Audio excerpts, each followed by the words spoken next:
DDD for you today. We've also got the Kewl Tunes and Regenesis action too. You guys smash the crap out of that subscribe button so you guys don't miss out more on us content. So this is actually kind of interesting because it's been a hot second since we have seen anybody attempting to play DDD at all. And we're not saying that this deck is in a bad position, but it's definitely in a not so great position, honestly. We've been needing to see this deck get some new life put into it to actually kind of challenge some things. I think Super Poly is a good step in the right direction here for you to be able to kind of suck up and control your opponent's cards. Because, I mean, Garou and Mudragon are still the two best target makers that we've got working in this format to clear up any real problematic cards. So you're going to notice in terms of ratios, we are going with triple count Surveyor and we are going with triple scale Surveyor.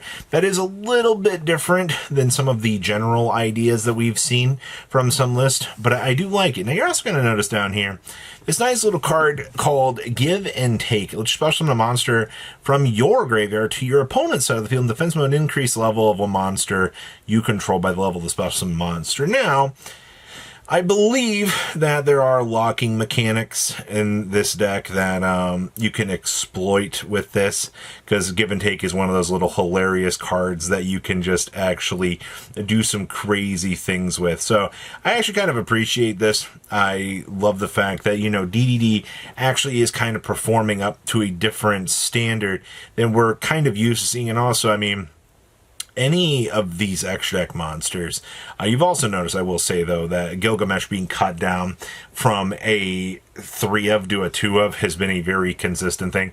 And also the fact that your deck can make Arc Crisis very, very easily is actually kind of scary. So this is what you're dealing with right now in the world of DDD. You actually have what I would consider as a very, very strong contender here to actually give the bad meta a little bit of a shakeup. Next up here, we have the Kewl Tunes. Now, you're going to notice here straight off the bat that we have Deltas running around in the main deck. And honestly, this is the reason why this card's been going up in price.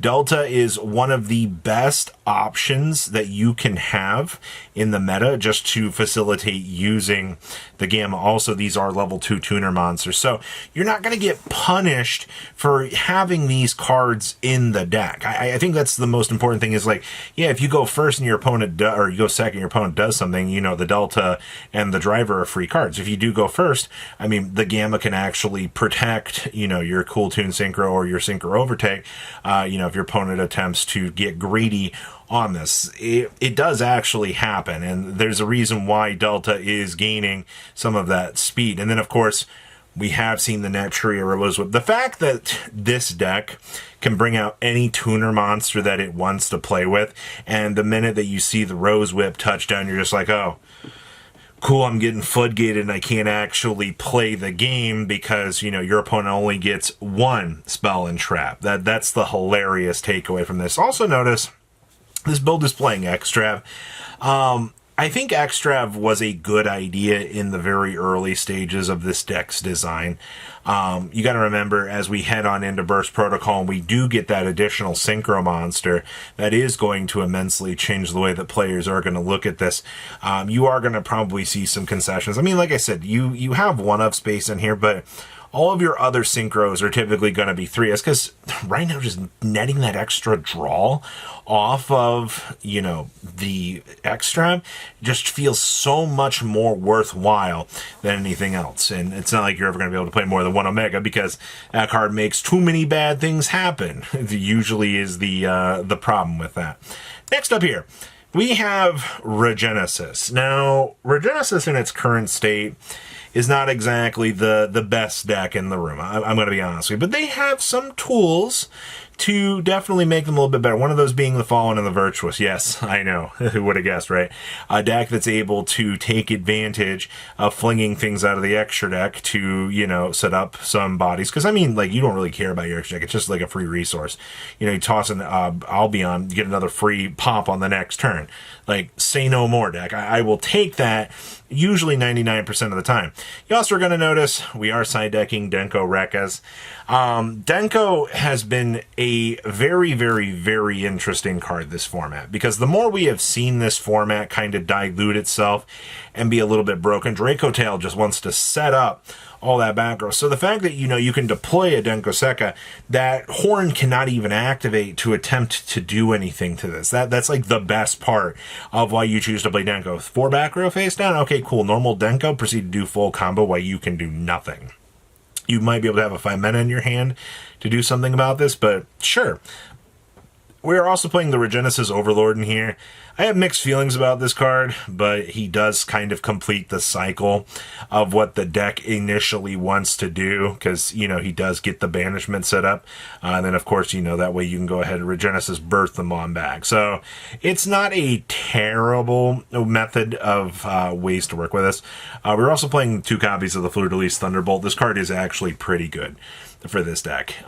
As much as we have kind of seen this deck maybe stumble and fumble a little bit, I think that this is definitely a good, strong addition to what you're seeing here. So overall, this deck does have the potential in the current day and age.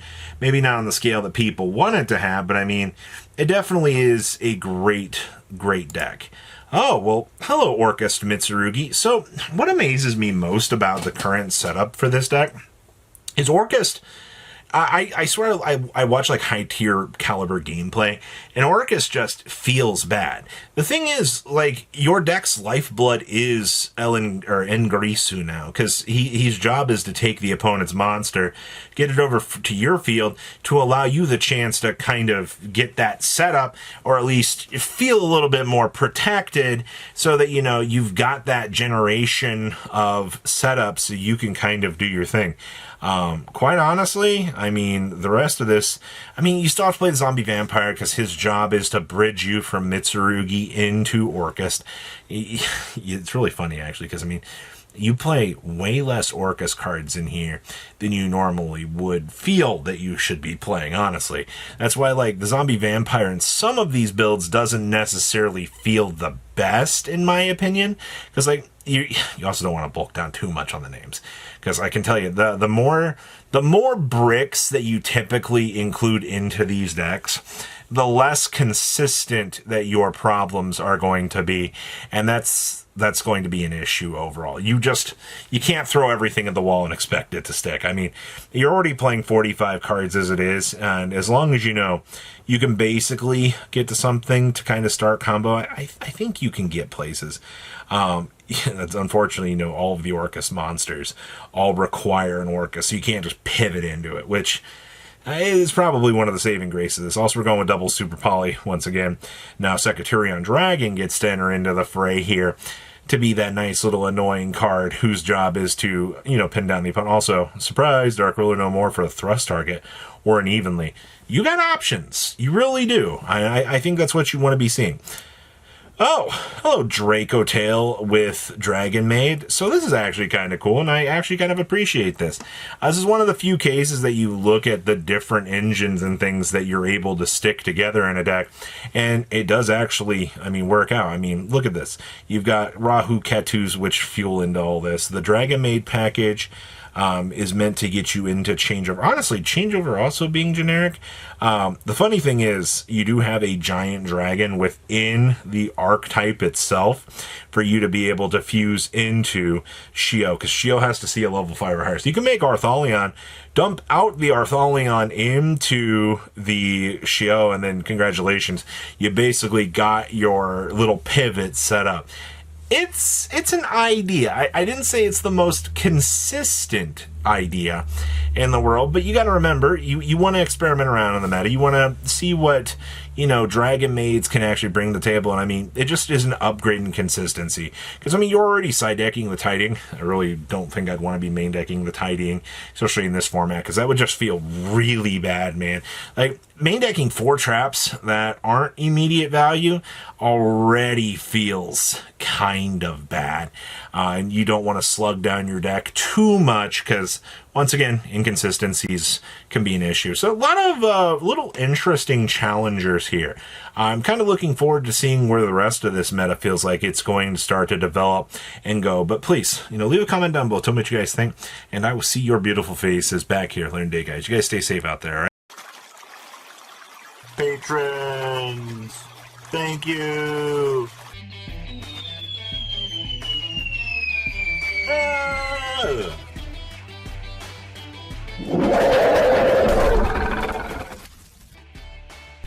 Thank you so much for watching. Check out these other videos.